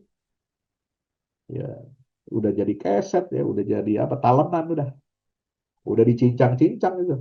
Tapi ternyata di Perang Mu'tah umat Islam yang gugur itu hanya tidak banyak, tidak tidak sampai ratusan, hanya puluhan saja. Dan diselamatkan oleh Khalid bin Walid. Khalid masuk ke medan tempur bagaikan singa. Kemudian dia berpikir ini Romawi terlalu banyak jumlahnya. Ya, maka beliau membawa pasukan Muslim mundur kembali ke Madinah. Nah, di Madinah menariknya ketika Nabi menyambut pasukan yang pulang dari Mu'tah, Nabi bergembira, bukan Nabi kesal, bukan Nabi cemberut. Nabi bergembira. Nabi mengatakan, innahum laisu bifarrar, innahum karrar walaisu farrar. Mereka bukan orang yang lari dari medan pertempuran, tetapi mereka adalah orang yang akan kembali ke medan tempur. Artinya ini kan uji coba militer. Ya, 3.000 melawan 100.000, itu 3.000 masih selamat, ya, yang mati cuma sedikit. Itu kan mukjizat, ya, dan bisa diselamatkan kembali ke Madinah untuk apa? Kembali menantang Romawi dan betul kata Nabi SAW. Innahum karrar walaisu bifarrar. Mereka itu adalah orang-orang yang akan kembali ke medan tempur, bukan orang yang lari dari perang. Maka di tahun berikutnya, tahun ke-9 Hijriah, Nabi mengumumkan perang Tabuk. Perang Tabuk di masa sulit, di masa musim panas puncak-puncaknya dan Madinah belum panen. Apa yang dilakukan Nabi? Apa penyebab perang Tabuk? Tidak ada sebabnya. Tidak ada sebabnya bagaimana? Nggak ada yang memprovokasi, nggak ada yang menantang, nggak ada ancaman Madinah waktu itu. Yang ada, yang alasan logis satu-satunya adalah merealisasikan janji Nabi di Perang Mu'tah ketika Khalid pulang ke Madinah. Bahwa pasukan ini akan kembali lagi. Ya, berarti tujuan utama Perang Tabuk itu disyariatkan, diwajib, apa, dideklarasikan. Sebagaimana Al-Quran mengatakan, visa atil usrah, ya kan, pada waktu sulit itu satu-satunya alasan adalah untuk menantang Romawi, untuk merebut Baitul Maqdis. Ya, setelah uji coba yang pertama, maka Nabi mengirim 30.000 pasukan ke Tabuk. Jarak antara Madinah dengan Tabuk 700 km. Ya, waktu perjalanannya dipercepat oleh Nabi SAW ya biasanya sebulan 40 hari dipangkas menjadi 20 hari. Artinya ini angkatan perang kavaleri dan apa namanya artileri dan pejalan kakinya itu dibikin apa? Dibikin kuat gagah. Ya, kira-kira begitu. Tentu setelah penaklukan kota Mekah, Mekah kan sudah ditaklukkan tahun 8 dengan 10.000 pasukan. Nah, sekarang mengirimkan pasukan lebih masif. Di Tabuk 30.000, menunjukkan kekuatan militernya umat Islam. Nah, Romawi nggak berani menghadapi. Padahal mereka tahu, oh ini ada pergerakan pasukan ini menuju negeri Syam. Ingin menantang Romawi, tapi mereka tidak keluar. Nah, pada saat itu Nabi dalam waktu 20 hari, ternyata apa yang dilakukan oleh Rasulullah dalam ekspedisi Tabuk, beliau membangun 20 pos militer dan logistik, ya, 20 pos militer logistik itu di sepanjang jalur 700 km. Para peneliti, para pengamat, ahli sejarah mengatakan inilah landasan pacu yang disiapkan oleh Rasulullah SAW untuk umat Islam menaklukkan Baitul Maqdis pada satu waktu nanti. Ya. Nah, ketika perang Tabuk ini menarik, Nabi juga mengadakan apa? Fakta pertahanan, berhasil mengambil hati suku-suku Arab dan Kristen, ya, di perbatasan Jazirah Arab dengan negeri Syam untuk membuat fakta pertahanan dengan penduduk Adro'at, dengan penduduk Makna, dan penduduk Ailah. Satu untuk pasokan, menjamin pasokan logistik, yang kedua menjamin pasokan senjata, yang ketiga menjamin apa namanya angkatan laut supaya bisa berlabuh di Teluk Akaba di Aila itu. Nah, ini semua dirancang oleh Rasulullah. Jadi Nabi itu ahli strategi militer. Beliau mempersiapkan landasan umat Islam membebaskan Baitul Maqdis. Dan terakhir, fase berikutnya, terakhir sebelum Nabi wafat, beliau membentuk pasukan Usamah. Menyiapkan armada di bawah kepemimpinan jenderal muda, perwira muda Usama bin Zaid ke negeri Syam. Ya, dan Abu Bakar radhiyallahu anhu mempertahankan ekspedisi ini meski Madinah sedang dikepung oleh perang Riddah. Teman-teman yang dirahmati Allah, inilah kesimpulan kita pada malam hari yang istimewa ini, insya Allah. Jadi peristiwa apa yang tadi geopolitik surat Ar-Rum, sejarahnya sampai Nabi wafat, ya dibuktikan dengan fakta-fakta sejarah tentang akan dikuasainya Baitul Maqdis dan bagaimana Rasulullah menantang Romawi, padahal Romawi sedang euforia kemenangan atas Persia dengan semua langkah-langkah politik, militer, dan diplomasinya. Ini menunjukkan apa? Ya, koherensi sejarah yang sempurna. Di mana surat Ar-Rum itu merintis kesadaran. Diplomasi Nabi mengeksekusi visi besar itu, dan langkah militer yang sistematis membawa Madinah ke gerbang Syam. Ya, dan semua itu berujung kepada penyerahan damai Yerusalem di masa Khalifah Umar bin Khattab. Nah, Baitul Maqdis ya itu lebih dari sekedar penaklukan. Jadi ketika umat Islam menguasai Baitul Maqdis itu bukan supremasi penaklukan berdarah-darah, tapi dia adalah sebuah penanda sejarah ya tertinggi bahwa Islam itu menjadi rahmatan lil alamin. Ya, kenapa? Menguasai Yerusalem, ibu kota bagi tiga agama ini nggak gampang. Ya, di situ ada tanah suci Muslim, di situ ada tempat sucinya orang Kristen, ada tempat suci yang dianggap suci oleh orang-orang Yahudi, Israel. Ya, maka menguasai wilayah itu kan seperti kita mengelola dunia, mengelola eh, apa namanya kemajemukan, mengelola keberagaman, pluralitas. Ya, tetapi pluralitas yang dicontohkan oleh Islam adalah pluralitas yang berlandaskan tauhid, yang tidak mengabaikan prinsip. Ya, umat agama lain diberikan kebebasan menjalankan agamanya, diberikan hak-hak. sosial ekonominya, perdagangannya, muamalahnya bagus, dilindungi oleh umat Islam. Ya, dengan membayar pajak, membayar jizyah, itu untuk melindungi kamu bayar, saya akan jamin semua keamanan kamu. Ya, kamu nggak usah ikut perang, nggak usah ikut berjihad, kami yang akan menanggung jaminan keamanan ya secara ekonomi, sosial dan politik kalian di negeri Islam.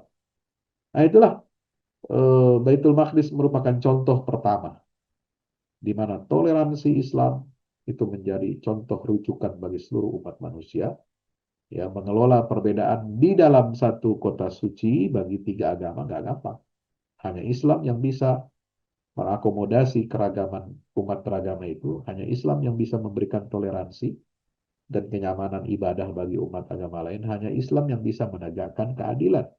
Karena perintah keadilan i'dilu huwa aqrabu taqwa itu adalah bagian dari doktrin Islam yang hakiki. Nah, yang terakhir, kondisi Baitul Maqdis seperti ini sebagaimana digambarkan tadi runut sejak awal, itu adalah harmoni. Bagaimana ikhtiar manusia itu bertemu dengan janji Allah Subhanahu wa taala. Keyakinan pada nubuat tidak pernah menghasilkan kepasifan, tapi keyakinan pada nubuat Al-Qur'an dan wahyu itu me, apa namanya harus dieksekusi melalui apa strategi politik, tatanan bernegara yang baik, kejeniusan diplomasi dan militer dengan bimbingan wahyu. Inilah risalah yang universal menjadi warisan bagi sejarah umat manusia. Demikian, mudah-mudahan bermanfaat. Ya, ini timelinenya yang bisa teman-teman saksikan. Ya, mulai dari tahun 614, bagaimana Quran merespon peristiwa geopolitik global sampai Nabi wafat. Ya, kemenangan Persia dan Romawi berganti. Islam tetap berada di tengah percaturan politik global. Islam tidak pernah ngumpet dan tidak pernah menutup diri dari perkembangan dinamika dunia.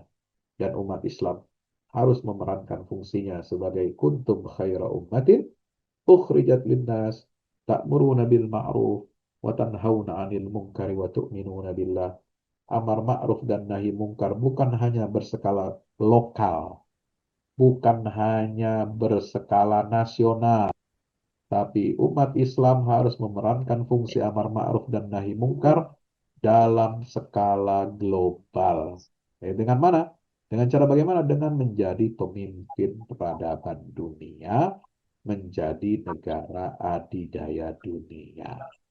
Barulah hukum Islam itu diterapkan, menjadi rahmatan lil alamin untuk seluruh umat manusia. Ya, maka insya Allah fajar kebangkitan Islam itu akan kembali, ya, periodenya, episodenya di akhir zaman sebagaimana yang sudah pernah saya sampaikan dalam kajian Halaqah di bulan Juli yang eh, telah lalu. Demikian, mudah-mudahan bermanfaat. Assalamualaikum warahmatullahi wabarakatuh.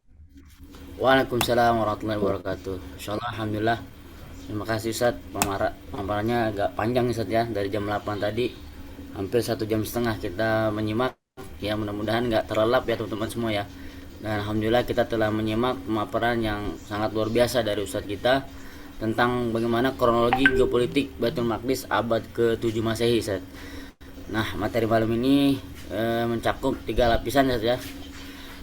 Yang pertama mukjizat historis surat Ar-Rum, kemudian diplomasi global Rasulullah SAW kepada para penguasa dunia, dan yang terakhir strategi militer sistematis ya Rasulullah ya dalam pembebasan Baitul Maqdis saat di ujung masa Khalifah Umar.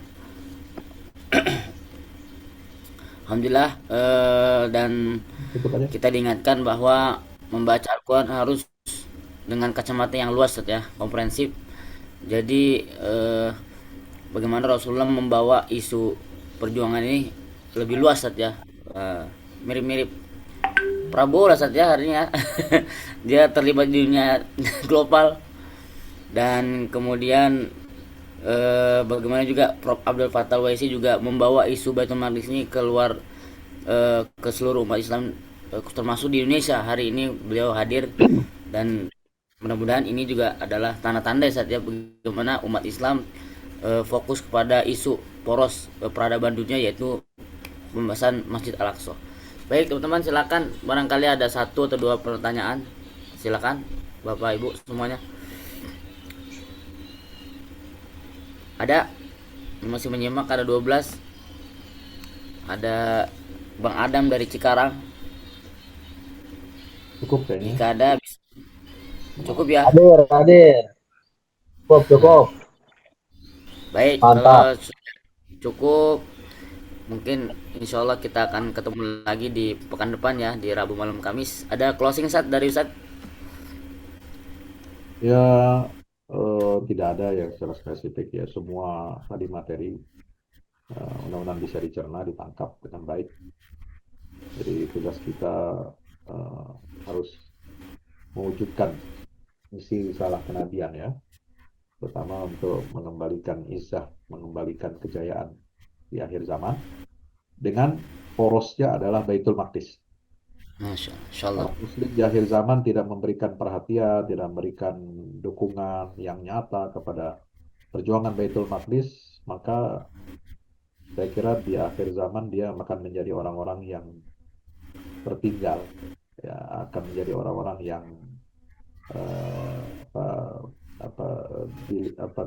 tidak diingat oleh sejarah. Maka kita harus menjadi aktor sejarah dan aktor internasional. Dan surat Ar-Rum sudah mengajarkan kita seperti itu. Wallahu a'lam bishawab. Terima kasih Ustaz. Insya Allah kita jumpa lagi di pekan depan ya, dengan melanjutkan tema kita, yaitu kedudukan Masjid Al-Aqsa di mata para sahabat. Kita cukupkan dengan baca hamdalah, alhamdulillahirabbil dan doa kafaratul majelis. Subhanaka Allahumma bihamdika asyhadu an la ilaha illa anta astaghfiruka wa atubu ilaik. Barakallahu fikum. Terima kasih Ustaz dan semua yang sudah hadir. Sampai ketemu di pekan depan. Wassalamualaikum warahmatullahi wabarakatuh.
Assalamualaikum warahmatullahi wabarakatuh.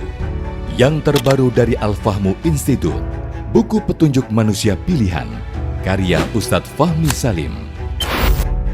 Dari keseluruhan jumlah ayat-ayat Al-Quran, sekitar sepertiganya adalah berupa kisah-kisah. Hal ini menjadi dalil yang sangat jelas tentang pentingnya sebuah kisah. Andaikan kisah ini tidak penting, tidak mungkin menempati porsi yang banyak di dalam Al-Quran ini. Kisah Al-Quran mempunyai keistimewaan yang membedakan dengan kisah-kisah lainnya, seperti kisah sejarah ataupun fiksi. Sesungguhnya, kisah-kisah Al-Quran sumbernya adalah Al-Quran itu sendiri. Kisah Al-Quran adalah kisah yang mempunyai target, yaitu target agama dan akhlak. Sesungguhnya sumber yang menjadi rujukan asal kejadian-kejadian di dalam kisah-kisah Al-Quran dan para tokohnya adalah berasal dari alam dunia dan sejarahnya. Kisah Al-Quran adalah kisah nyata yang tidak ada khayalan atau fiksi di dalamnya. Tidak ada kepalsuan dan tidak ada mitos, serta tidak ada kode tertentu. Ini dikarenakan kandungan kebenaran yang terdapat di dalam sebuah kisah Al-Quran mengenai alam semesta dan tabiat jiwa manusia, serta kisah-kisah umat manusia semuanya itu adalah kebenaran yang valid, baik secara keilmuan maupun sejarahnya. Objek dari kisah Al-Quran adalah manusia, karena manusia merupakan tujuan utama dari adanya sebuah risalah, perintah dan larangan secara umum. Manusia itu adalah penerus dan penerima apa-apa yang terdapat di dalam Al-Quran. Kisah Al-Quran itu bukan hanya pemaparan tentang kebenaran sebuah sejarah saja, melainkan juga ada, terutama berfokus kepada sisi ibroh atau pelajarannya.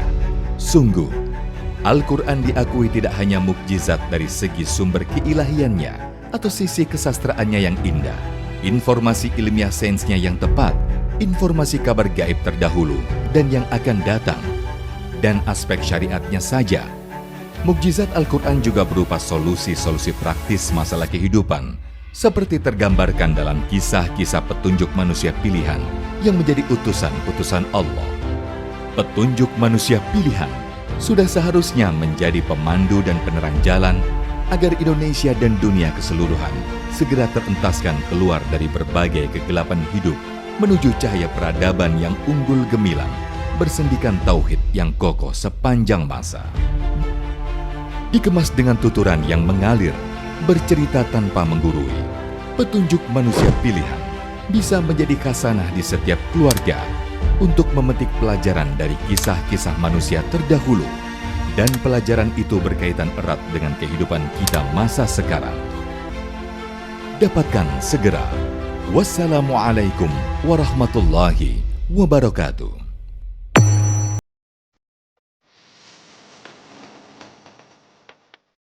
Segera hadir buku terbaru dari Ustadz Fahmi Salim, Haji dari Pemurnian Misi Kenabian ke Revolusi Kebangkitan. Buku ini berisikan 336 halaman yang merupakan sebuah karya reflektif yang mengajak para pembaca menelusuri makna haji lebih dalam dari sekedar ritual tahunan. Buku ini menghadirkan perspektif spiritual, historis, dan peradaban yang menggambarkan ibadah haji sebagai momentum pemurnian jiwa, sekaligus titik awal kebangkitan umat. Melalui bahasa yang mengalir dan analisis yang tajam, pembaca diajak untuk memahami hakikat haji sebagai perjalanan menuju Allah. Selain itu, pembaca juga diajak untuk menilai persatuan dan kesetaraan dalam beribadah. Dimensi sosial dan peradaban dari manasik haji sampai peran haji dalam menjaga warisan kenabian hingga spirit kebangkitan umat dalam bingkai tauhid. Buku ini lebih dari sekedar buku religi. Ini adalah ajakan untuk melihat ibadah haji sebagai gerakan transformasi diri dan gerakan keumatan. Segera hadir di toko buku favorit Anda dan jangan lewatkan kesempatan untuk menjadi bagian dari perjalanan bermakna ini. Untuk pemesanan, hubungi nomor berikut ini atau klik link di bawah ini.